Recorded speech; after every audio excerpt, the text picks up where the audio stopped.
It's really a celebration, I'd like to suggest, not just of Jim's book and his associate's book, but a celebration of a number of things. Last year, we had the UN Declaration of Development Goals. Fantastic achievement. And following that, we had COP21, an absolutely pivotal point in mankind's progression of the way we think of ourselves as humankind. I mean, these are just amazing things to celebrate. And they are amazing challenges. And we should be very proud of the UK.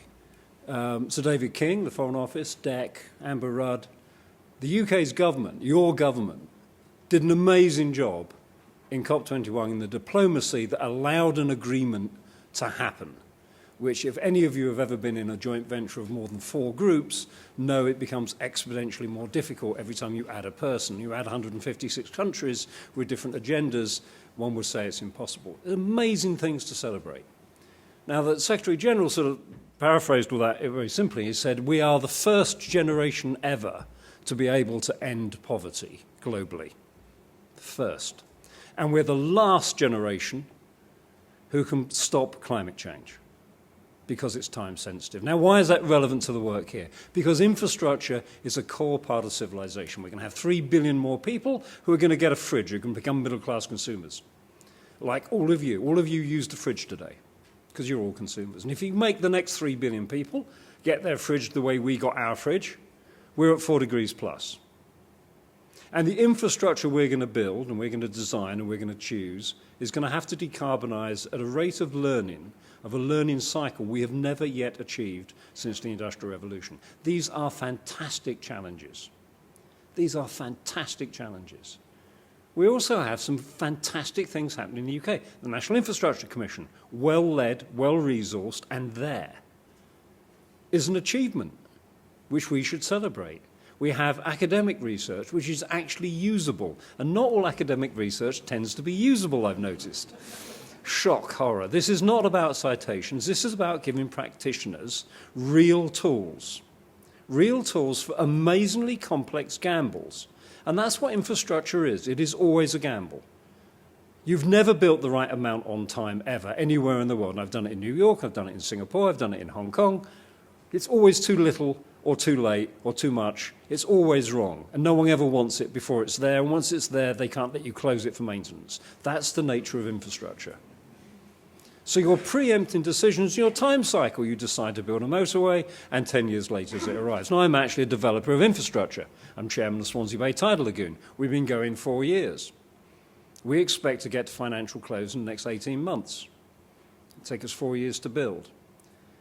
And somebody said, some learned professional who remained anonymous when he got quoted in the press said, that's rubbish, you can't do it in 10 years. It always takes more than 20 years to do infrastructure. This is rubbish. We're going to accelerate the way we do infrastructure globally. And things like the RTRC and its consortium and MISTRAL are fantastic tools that allows us to do that. This sort of evidence-based scenario planning is where the future of data is going. It allows rich data. It allows data that can be assimilated. It allows scenarios that can be done in balance. It can allow communities to see choices in a meaningful way. And I've seen environmental impact statements around the world being dumped on communities, completely unreadable. 38 scenarios with all compounding impacts, which you can relate through if you spend 6 months reading the book. Absolutely useless in terms of community engagement or community choice, or just force it on the community, or even the decision maker making the decision to build the blessed thing. He or she doesn't have enough data most of the time. So work like this is absolutely fundamental as a knowledge-based, data-driven context where you can model the future, you can model scenarios, and make choices. And make choices, hopefully, in a timely fashion. With an added soup song, we're going to decarbonize our economy by 80% by 2050. And we're going to get to a zero carbon economy globally by the end of the century. I won't be here for that. Actually, most of you won't. But your kids will be. This is kind of important. This is a sea change to the way we look at infrastructure. And we now have the tools to do it. And that's the important things. There's 2 things it doesn't do. And let's be clear. This sort of work with institutions or entities like the National Infrastructure Commission, with this sort of work, are absolutely fundamental building blocks. There's two things they don't do. When you have the media looking at Somerset levels flooding, you will fly in the odd pump from Amsterdam and pump like crazy for £500,000 for no apparent reason because it makes good TV. It doesn't matter. It's 0.00001% of our national infrastructure spend. You do that for the media. We always should do it for the media because you're going to have to keep the media happy. That's what happens in a democracy led by real-time media.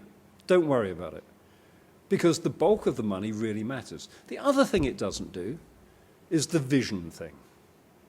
And when Heseltine and Lord Adonis helped us launch the State of the Nation, I think 2 years ago, the ICE did, there was talk about the vision. You get the data, but then you have a vision of what you want society to be. Do you want an inclusive society that allows mobility? Or do you price people off the roads so the young and unemployed or the disadvantaged cannot get to a job choice? These are big societal questions. Is it an inclusive infrastructure you're looking at? Or do I make it G5 something available for the people who are actually employed? It can become totally diverse or totally inclusive. The way we actually look to have a vision of, do we develop our cities or do we develop our green belt? Do we develop intercity travel? Do we have a view that High Speed 2 is not just about journey time, it's about regenerating whole parts of the country that add to the strength of London, or not? It's much more about, do you have a pedestrian connection at Birmingham New Street, and about the way you treat the Birmingham-Coventry conglomerate, that urban centre. That's the real value of infrastructure. And that comes from building upon the building blocks that Jim and his team have done, and what Lord Adonis's team is going to do, moving from fantastic work on initial projects to actually system-of-system thinking. And this allows system-of-system thinking. And that's a much bigger jump. We've got to move away from a nice list of projects that the civil engineering companies can see coming down the pike. We're too sophisticated for that. We are world leaders. This is not about keeping people happy with a stream of work. This is about an efficient, iterative way of running our economy in an inclusive and increasingly carbon-neutral fashion. A fantastic opportunity. And these are reasons to be cheerful, to quote Ian Drury. This is a fantastic opportunity for the engineering community. It's a fantastic opportunity, actually, for the financing community. Because between us in the UK, we have the institutional strength in governance. The civil service and policy level are fantastic, and I've dealt with governance all over the world. We have engineering community, actually engineers practicing, which are world class. We have academic institutions that are actually thinking about this issue at Oxford and Cambridge and Imperial and all other places now, Southampton, all the places in this. Fantastic knowledge. We have an insurance industry who, by the way, are a little bit interested in economic viability and economic strength and resilience in the communities that they are putting their money into, and climate change for them actually could put them out of business because they cannot extrapolate the risks anymore.